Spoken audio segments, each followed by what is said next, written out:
All right, so I'm back with my Not a Shopsmith. Super excited. I had this thing, as I've said before, for a very long time with only the sander attachment because it didn't really work well and I didn't know what it was at the time. But now that I know this clone, and I've been able to replace the speed controller, and then of course, because the speed controller is different, as I described in a previous video, I had to replace the knob with an actual Shopsmith knob, hence the stripe. But now it's time to replace the belt. And I ordered the belt from Mr. 505 Shopsmith Repair, Mr. Alex's Shopsmith Repair, this time through his eBay store. And I'm super excited. I'm gonna spin this up, get her spread open so it's easier to take off, because I also am now going to move on to using my brand new, rather used, secondhand from eBay saw blade sucks, which I never knew what to look for before, whatever. Anyway, super excited because I'm going to move on to a project to replace the stereo after my receiver died in my chest freezer video. It's an old receiver. It is what I had, but this time I'm upgrading, and I'm going to be using another recent project that I made, which is that stand there. It's just going to be a table. I'm going to build a drawer for that, and I'm going to be placing a bunch of audio equipment that I've had from previous vehicles into this that will go with a power supply. And step one is to get a saw working. I have hand saws and a circular saw, but I don't have a table saw. And really, in order for me to want to rip that wood, or not rip it, but cross cut it to the right size and whatnot, and build a drawer with these heavy duty rollers that I've got that will go in there to house all this, to then move on to building a circulated, basically like an audio cabinet in a drawer with an air filter and fans so that it stays cool and keeps the dust out, and a subwoofer from sitting in the bottom. All car audio equipment with 12 volt. I will be posting videos of that, but right now we're talking about the Shopsmith and how excited I am to get this new belt on there and finally start using something beside a sander on this thing. And I'm just going to shoot some videos of that real quick, nothing too fancy, because of course there's plenty of videos on how to do these things on Shopsmith, but this is not Shopsmith. So all right, so I'm kind of curious because Mr. Alex says that this particular blade, being a Kevlar wrap style, is quieter than a traditional just rubber sided one. And I had asked in a previous video if anybody knew of a standard, less than, super expensive Shopsmith ones that are their brand tend to be rather expensive. This one was roughly half the cost and is purported to be quieter. So I'm super excited about that, and I'm gonna slap that in there. I highly recommend doing business with the man. He's been very responsive. I've ordered other things and they did not come as fast as the things I ordered from him.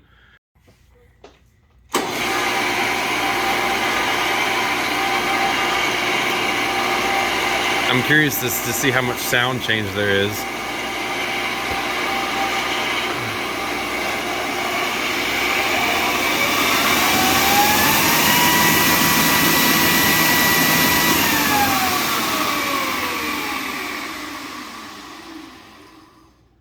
Yeah, it certainly turns a lot faster than it used to, because when I got this was always problematic. I imagined that the frame for the piece inside was actually already cracked and just not moving properly, because it never really ever spun like that.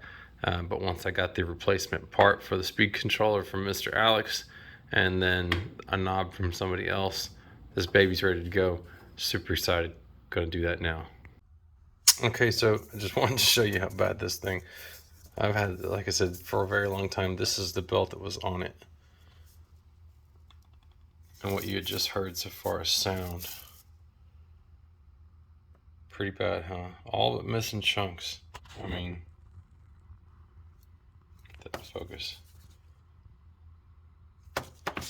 versus the new one. Surprisingly not stretched much. I mean, they're pretty good at making them not stretch. Paperwork that came with the belt.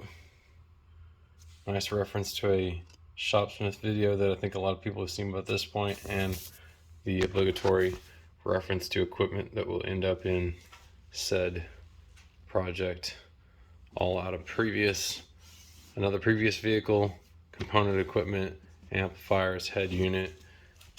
Some of these things go back 20 plus years, brand new from eBay, but I have copious amounts of 1/0 wire from previous vehicles. So this is, again, what's on hand, other than things like a new all-in-one distribution block, and then the power supply that I purchased for this upcoming project. All right, so I got her in there, and I want some comments. That was really difficult. The clearances between the wheel and the housing to wiggle into that space there, right there, that gap, that was tight. Yeah. And then this right here, I'm gonna call it, for me, the ring of death. That edge is super uncomfortable. I think I'm about to take a file to that. Something. Sandpaper, man, my hand just barely fits through there and pulling it back out. Ooh-wee. Yep. Super fancy on these clones, let me tell you. Some registration tabs. Bam. Okay, let's see if it sounds different.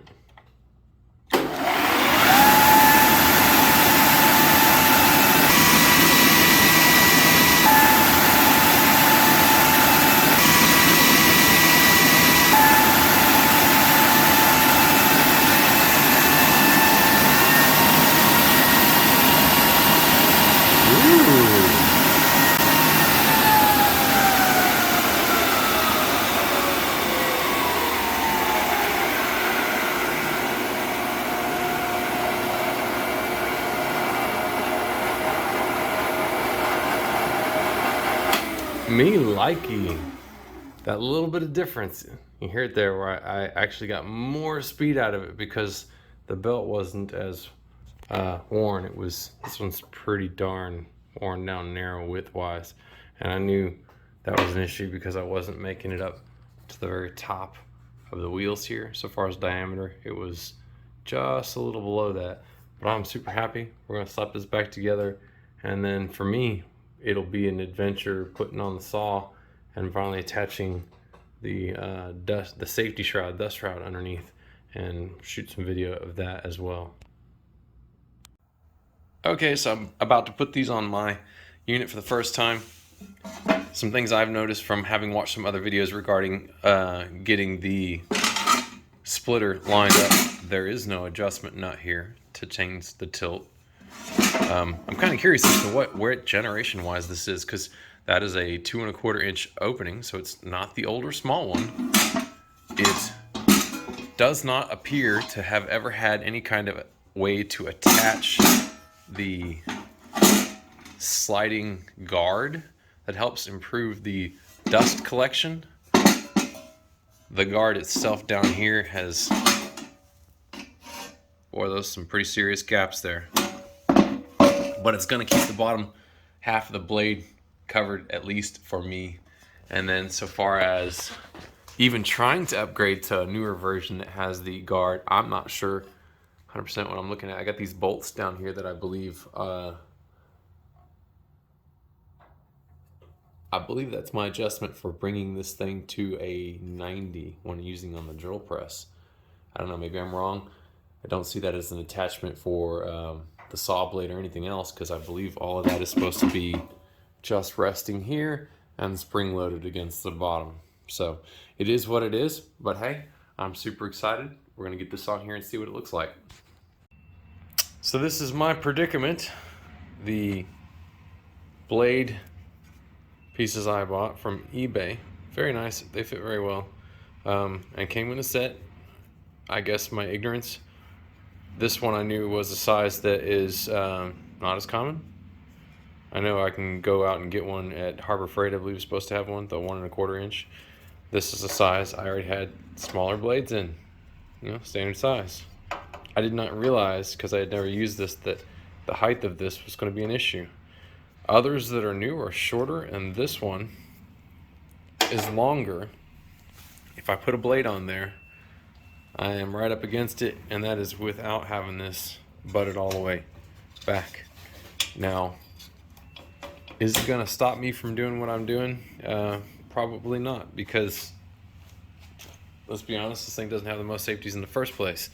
I'm also missing the guard, and having this on there tightened down even halfway out is better than not at all.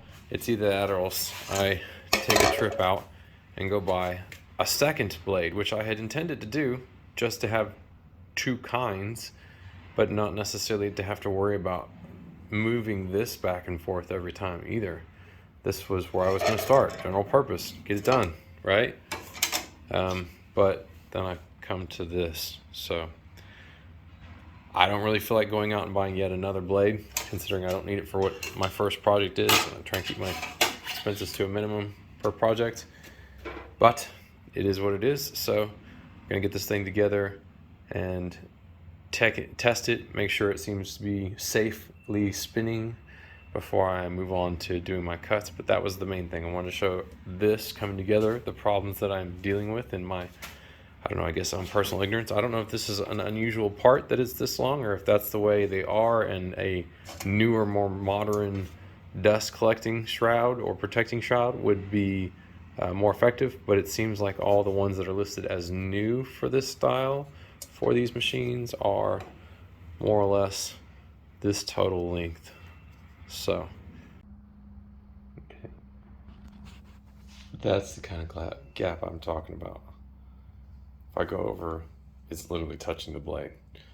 So I know I said I'm going to follow up later, but I'm going to go ahead and post this after I get the table together and see if anybody has any "hey stupid" comments for me regarding safety. I'd like to keep my fingers. I don't see any reason why this would be an issue. There's a little bit of play side to side this way, but I don't expect that to be moving around when I'm using the saw blade. I'm going to move this under here and get it to where I relatively expect it to be before I move on to leveling and all that. But I'm not going to show that. There's plenty of videos on that. Honestly, I just want comments as to what a nightmare this is, and whether or not I have any disasters impending before I start chopping on my material to make this drawer for my garage radio project.